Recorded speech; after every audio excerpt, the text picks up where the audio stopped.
Understanding, ये understanding जो है ये बहुत ही ज़रूरी है हर एक चीज़ में। नॉट ओनली कि अगर आप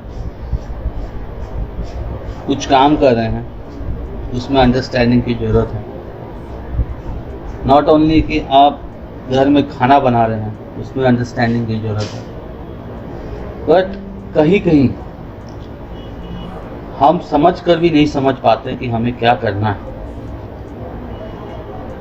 जो क्वेश्चन हम किसी से पूछते हैं उस क्वेश्चन का आंसर हमें खुद भी मालूम रहता है, बट फिर भी क्यों हम अनजान बनते हैं। ये एक ह्यूमन साइकोलॉजी है, एक ऐसा मेंटल स्टेज ऑफ माइंड है जहाँ हम चाहते हैं कि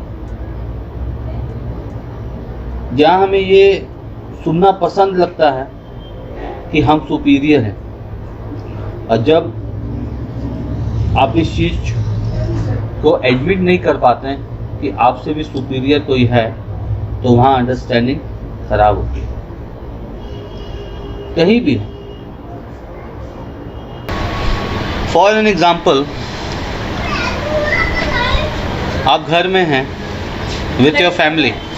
अब अगर आपकी वाइफ ने आपके लिए कुछ कुक किया है, आपको पता है कि वो आपका फेवरेट फूड है, कभी आप उससे ये सवाल कर बैठते हैं कि क्या बनाया यार, डेली एक ही चीज़। हालांकि आपको वो चीज़ पसंद है, लेकिन कभी कभी इंसान अपनी अंडरस्टैंडिंग को एक तरफ रख और अपने अंदर के एक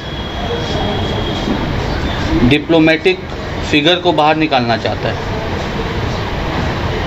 वो ये हमेशा चाहता है कि वो अपनी फैमिली में हमेशा ऐसा बना रहे कि लोग यही बोले कि अरे यार उसको देखने से यार आदमी डरता है, उसका फैमिली पूरा उससे डरता है। क्या ये सही बात है?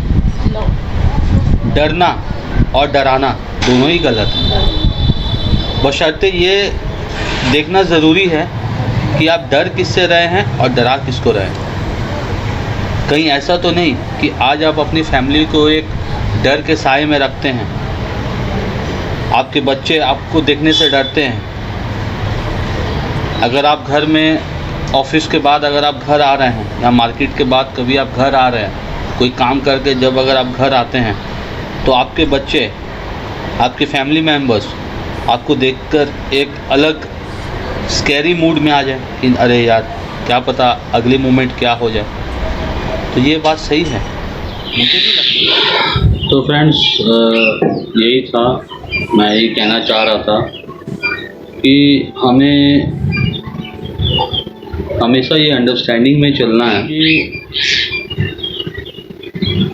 हम जो भी कर रहे हैं, जैसे भी कर रहे हैं, ऐसा तो कुछ नहीं कर रहे हैं जिससे किसी को हर्ट हो रहा हो।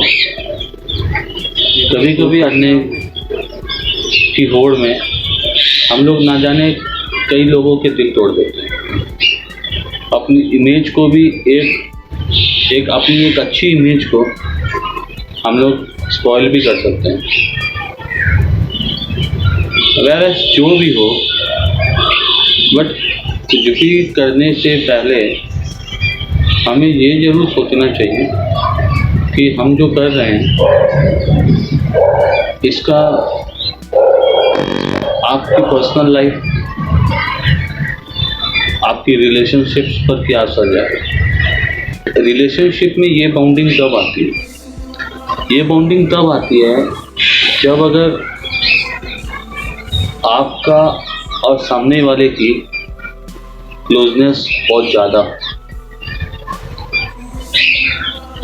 उस रिलेशनशिप में कहीं प्रॉफिट और लॉस की कैलकुलेशन ना हो कि उसने मुझे ये दिया तो मैं उसको ये दूंगा, उसने आज मेरे लिए अच्छा खाना बनाया तो मैं मार्केट से उसके लिए कुछ ले आऊँगा।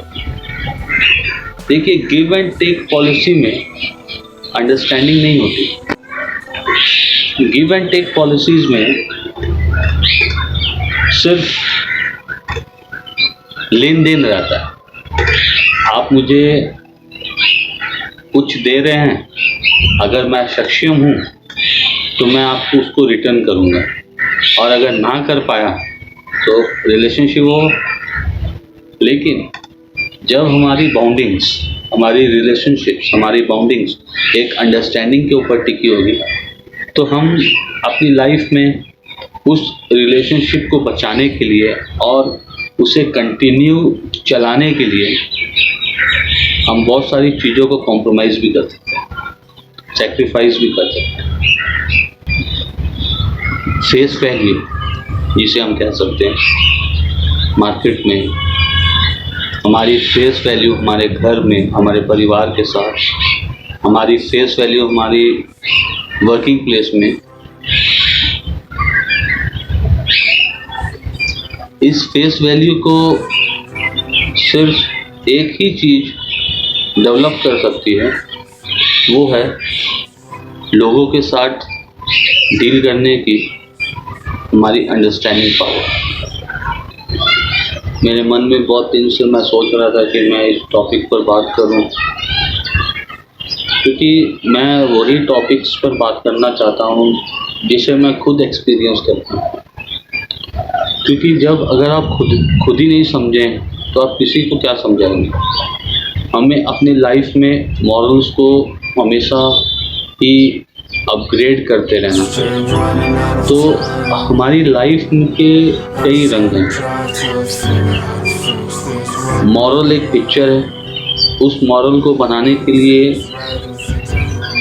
Understanding, compromise, respect, good living of standard, ये सब एक उसके रंग हैं। अगर इसमें कोई भी रंग कम या ज़्यादा हो तो वो पिक्चर उतनी अट्रैक्टिव नहीं लगेगी। सो रिलेशनशिप में अंडरस्टैंडिंग लाइए और लाइफ को मज़ेदार तरीके से जीने की कोशिश करिए। तो दोस्तों, इसी के साथ मैं कंक्लूड करता हूँ यही कहते हुए कि understanding is the tool which will help you to build relationship forever. Till then, thank you for being with Wild Wings. Thank you very much for being with me.